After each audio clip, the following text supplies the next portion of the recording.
Year's Eve.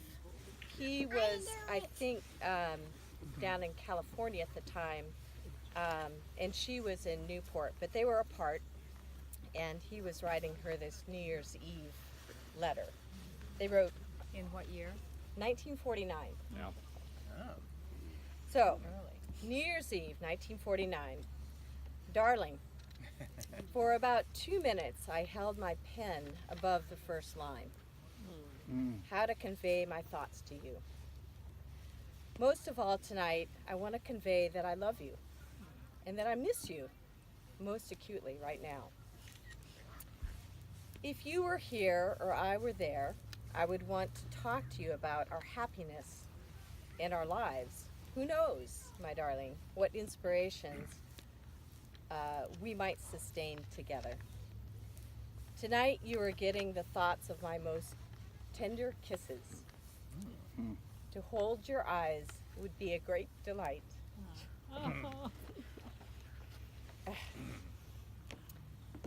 1 minute until midnight. I'll close the year by writing the words. 15 seconds. 10, 5, love you, Jim. Thanks. Very nice. Okay, so this is going to be hard to read Yeah. too. So I wrote a poem after reading that letter for another time, and this is my poem to them. Breathe. Yes. Give me a minute here. Breathe.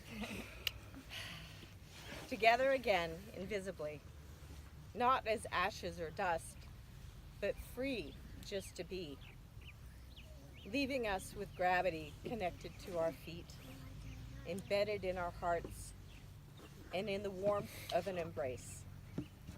They are free to be, whatever and wherever the universe takes them, or nowhere but in us. Nice. Thank you. Wow. Very So, nice. I guess it's hard to top original poetry. I have a couple of remarks that brief but no less heartfelt. Actually a prayer. So I thank God for the lives of Jim and Nadine, Mom and Dad, and the gift of sharing my life with them. We are mortal, and life on earth necessarily comes to an end for all things. But perhaps a measure of immortality is the love that those who have gone leave behind in our hearts and memories. By this measure, Jim and Nadine live on and unite us as we gather here today in spirit and in body. Gone, but never forgotten. Talk for all, Mom and Dad. Amen. Amen. That's it? Short and sweet, like I said. Okay. What you've said, Signe, and you too, Jeff, makes me think about not only the temporality of life, but really how in both Jim and Nadine's lives, they, as all of you know, they weren't concerned with accumulating possessions or material things so much as good deeds and being part of a loving family, and that is continuing, truly is part of the legacy and their immortality. And I think it's something that I certainly can take to heart, that in whatever I'm able to do in my life, that the measure of the importance of that is being able to imagine that it does continue in some way in those that come after us. And there's something about thinking about life that way that I find deeply reassuring in being able to live it as fully as possible and then to let go. And I really look to our parents and then actually to all of us that are here for not only inspiration, but it's something that can't be done alone. And in that way, coming together on Memorial Day weekend and being part of this family, part of this group, is its own blessing. So, thank you. Okay. Well, it's so great to see everybody here. This is so great of you all to come. And I'm especially grateful that when we get to go to Cascadia afterwards, and especially that since they've capped the soda water thing, and we don't have to do the ritual drinking of the most awful tasting. I have some samples. Sam, you're still samples. They're still there. That's good. Anyway, one of my dad's climbers friends, I think my dad always liked this saying that he had of like, death is not too high a price to pay for a life well lived. So I always thought that was a good thought, and the only trick of that, I think, is kind of bringing the sort of daily urgency that task requires. But you know, I think they lived about as well as you could expect, and as they could have. So, what a gift! Yeah. And for once, I've been saying this all over everywhere. For once, Talk for All is an appropriate. This is an appropriate venue for that saying, not when you're buying a coffee in Oslo. But in any event, this is a great thing, and they live on in all of you and all of us. Yes. Amen. We'd love to hear any other stories or readings or anything anybody else would like to say. You? That's my cue.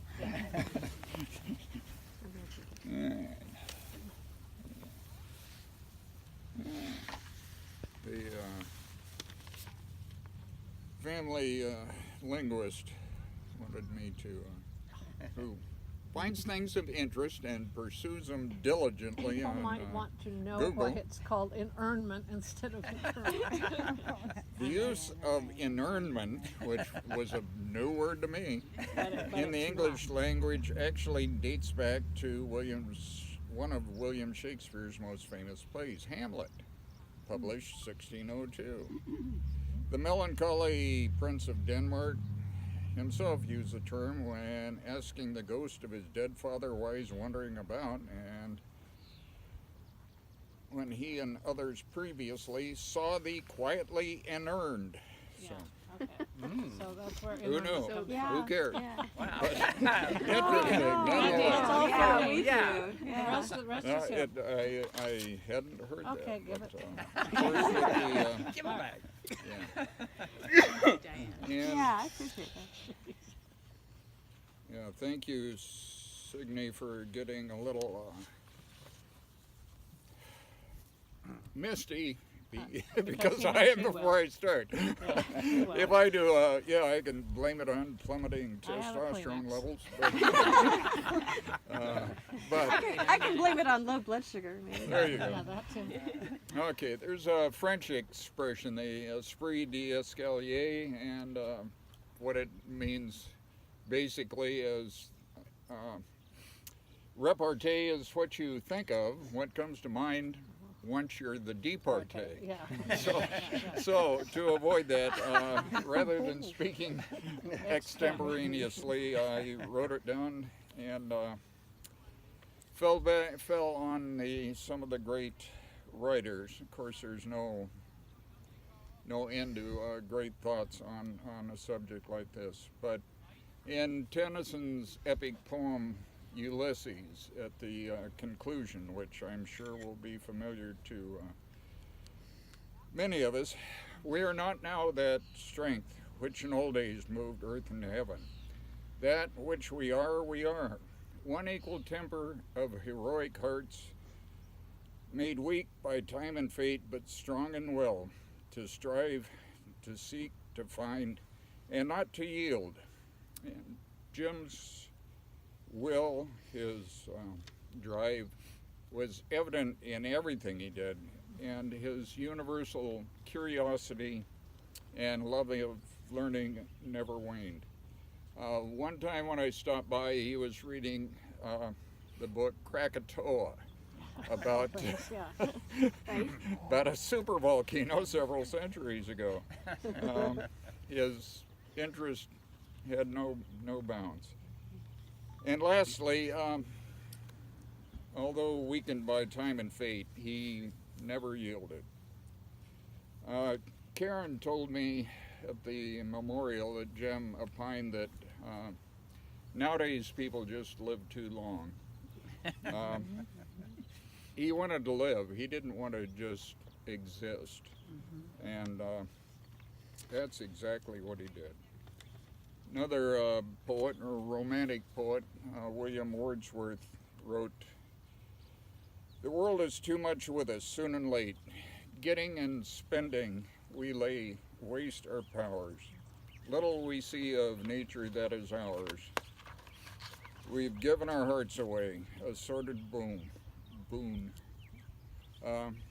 Jim and Nadine had the means to live in a mansion with a territorial review and territorial view, and buy the fanciest automobiles, but rather than conform to the expectations of our consumeristic society, he drove the famous Volvo for decades, and chose to stay where he was comfortable in the home where he raised, for the most part, his family, and with friends nearby. Jim wasn't interested in impressing others. He was secure in living as he chose to, and perfectly happy in that. And I found it interesting at the memorial, there wasn't word one about about his law career. As in everything else, I'm certain he strove for excellence, and worked as hard at that as he did at playing. But it was really his outdoor adventures, that he found gratification, and fulfillment. So early in our marriage, Diane was told by Nadine, I think we boys were going off somewhere, but Nadine counseled her that it's okay that Jim does these things because he's so renewed and so grateful when he gets back. So, Yes, I've noticed that. it was true, wasn't it? And a climbing partner of Jim's relayed the story of after an ascent of Jefferson, they wanted to get back to Eugene, and Jim had his head out the window, slapping his face, trying to stay awake. I made it. Yep.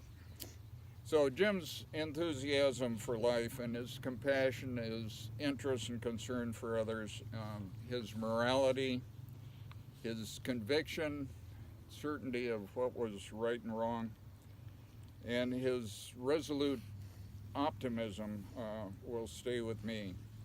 Meriwether Lewis, when he first saw the Rocky Mountains, wrote in his journals, "I've always held it a crime to anticipate evils. I will believe in a good and comfortable road until I'm compelled to believe differently." And Jim, always could see the bright side, the good road, even when compelled differently, it was going to be all right. So I'd be remiss on this hallowed ground not to quote biblically Micah 6:8. "What does the Lord require of thee but to love justice, to love mercy, and to walk humbly with your God?" And Jim certainly met and surpassed those goals. He was all three of those in an extraordinary fashion. And lastly, I I hadn't known it before, but I was delighted to learn that Jim's favorite poet was Robert Frost. And the familiar lines, I think, speak of Jim. Two roads diverge in the wood, and I took. Monster, you can finish that for me. Yeah. Help me out. I took the road not traveled, and You want this? later. And that has made all the difference. And he certainly chose his own path and took the road not traveled and made a wonderful life out of it. Yes. Thank you. Thank you, Arnie. I guess it came to my attention a couple of weeks ago. I was going to make some remarks.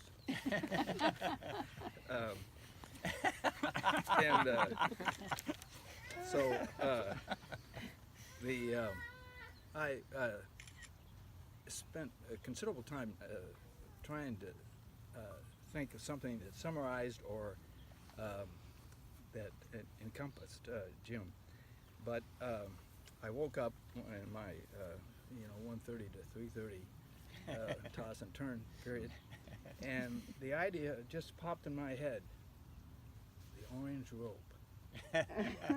So I know you didn't come here to learn about rope or orange, but I think it was a sign. It was a talisman. So at the memoriam, I was impressed with the diversity of the people and population there, and everybody seemed to have the same word, the one word encapsulate Jim's life as inspiring.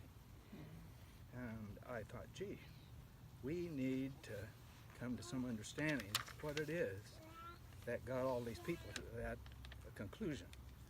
And I think I'll try to comment and bring to your attention why, in some of the paradoxes in that. Orange, rope, orange, really? Wow, why orange? And then I was stumped. It took me 3 or 4 more nights before I got over this first hurdle. But then I started thinking, orange, and you associate orange with festivals and gaiety, and circus tents, or orange in a summit pack. You know, that's kind of a contradiction, isn't it? Danger and gaiety. That's an odd deal, but I think it was all in Jim's, not mind, but in character, that he would always have the orange rope. When we think of danger, we think of fire, volcanoes, crime scenes, and that doesn't seem to articulate with Jim very much, except his kind of aggressive and eager outdoor activities. I hold second candle here to carrying on this observation, but orange, I'm belaboring this point, but I was taught, is the favorite color of the insane. So I thought, that's starting to come together.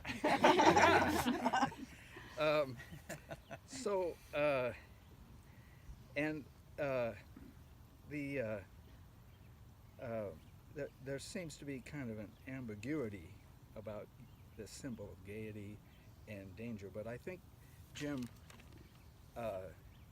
I felt when he first brought that orange rope out when I was in high school or something, this is a joke, this is a joke. But I realized after the effort and climb in the day that, yeah, he had it right. It was a little bit of both. So, the other question about the rope, why is it short? I forgot to tell you that, but I measured it this morning. 4 times, 54 feet 3 inches. It's a number that the secret of which Jim carried with him. But a short rope for the adventures that he took is kind of a defiant posture, isn't it? It's kind of, I'm better than this mountain, or I'm better than this slope.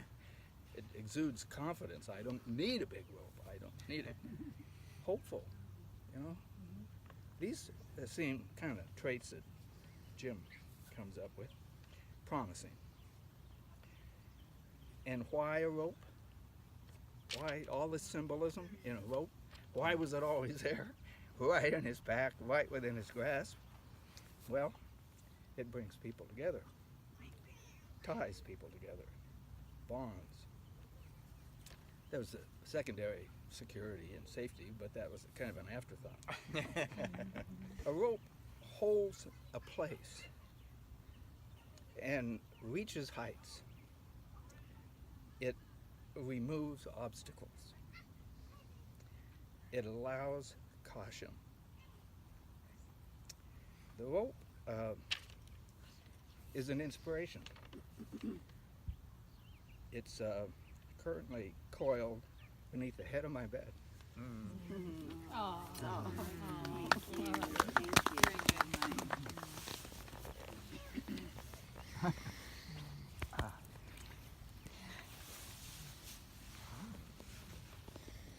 Nadine and Jim,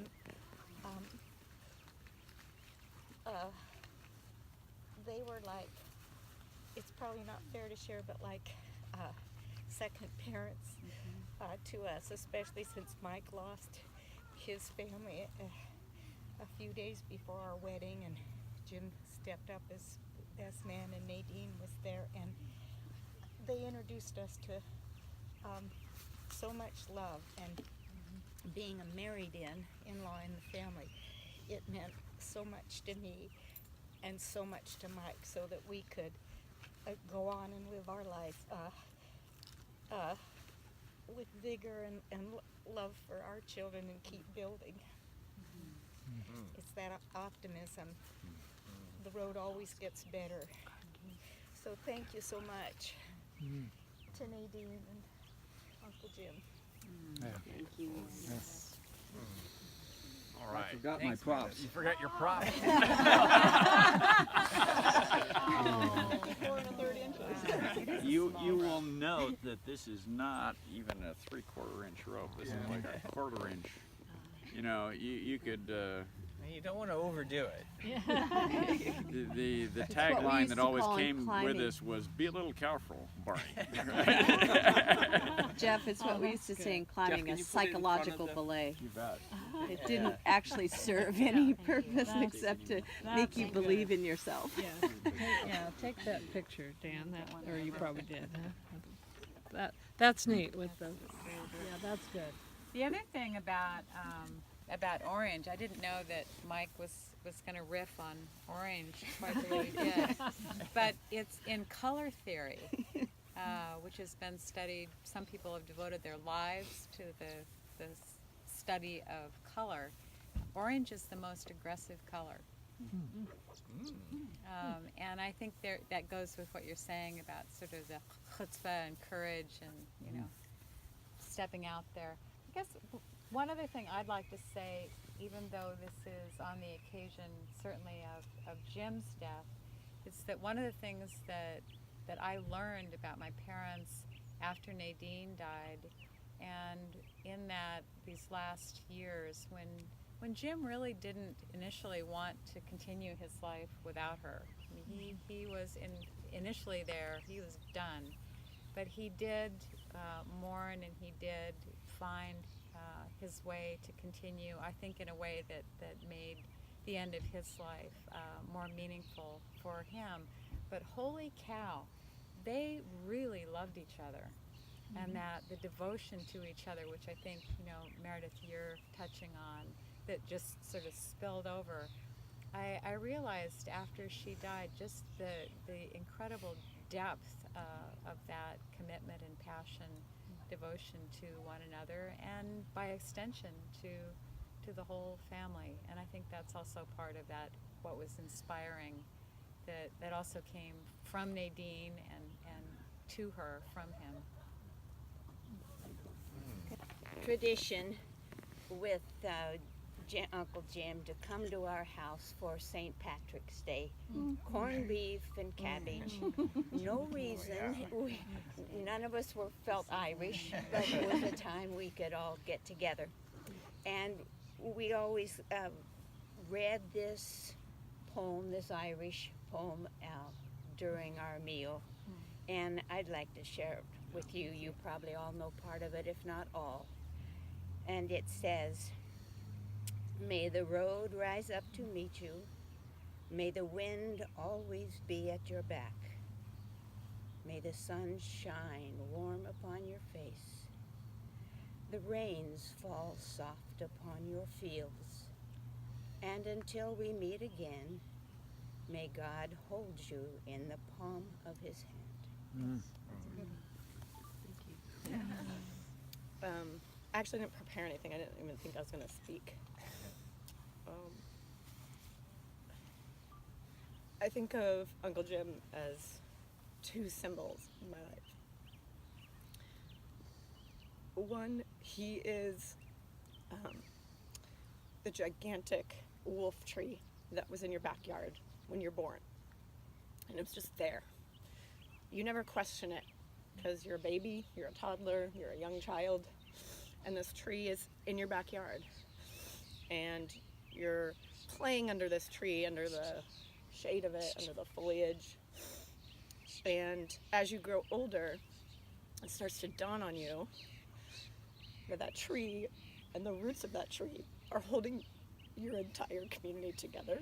And you didn't know it until the very end, that that person provides a root structure that has given life to so much and so many people, and so many people's development, their hearts, sense of community and family that's so important and is really hard to find today in the modern world.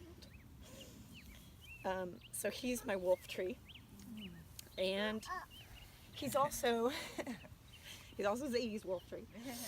And I also see him as an example of what our entire country is yearning for, a move back towards how to just treat people in their interpersonal relationships. The kindness with which he treated everybody in his life, the inclusion that he would provide to people who weren't sure of their standing in a situation, and his kind of welcoming in and welcoming into the fold. That inclusion is, I think, what our whole country is missing right now and is yearning for, and we're all kind of, a little bit lost. And he, to me, represents the light, the way to get back home of how to interact with other people. So my second symbol of him, he's just a shooting star that I'm hanging on to the tail of and just trying to follow. So I'm holding on to his shooting star tail. That's all. Nice. Thank you. Point this at me. Oh, can you do it? I don't know. I don't have all What that are you much to doing? share, Jeez. but in the first 18 years of my life, I'd probably only met Jim a handful of times. But when I graduated high school, he wrote me a very nice card, and inside was a $100 bill. I don't know if I'd ever received a $100 bill before, but Or seen one. I'll remember him for his generosity. And on Mother's Day, just 2 weeks ago, I was on a snorkel trip to Molokini. My mom's sister Sharon had brought with her to Maui the University of Oregon magazine featuring an article, A Mountain of a Man. And the crew asked me about it, so I began to tell them about this man who was in the 10th Mountain Division. And they were rapt on my every word, and he was a mountaineer till the day he died, 94. And it wasn't the mountain that did him in. I think it was probably the anesthesia.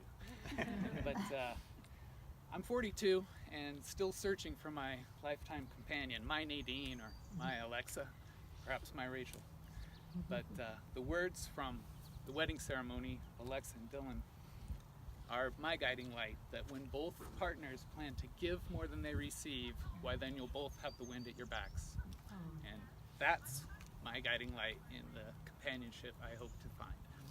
One last thing though, if we go into my Amazon orders, you'll see about a month ago I ordered a very long length of orange rope. This is an odd coincidence, but it's all in the family. Well, you know how long to cut it. Yeah. 54 feet 3 inches. Yeah, you only need that much. I'm not sure I'm that confident. But no, we're blessed to have had him in our life, and he's gone, but will never be forgotten. Yes, thank you. Thank you. Okay. And on orange, very happy thought. The last time I saw Nadine alive, I visited her at her cottages in Eugene, and I was taking her an orange pumpkin because it was near Halloween.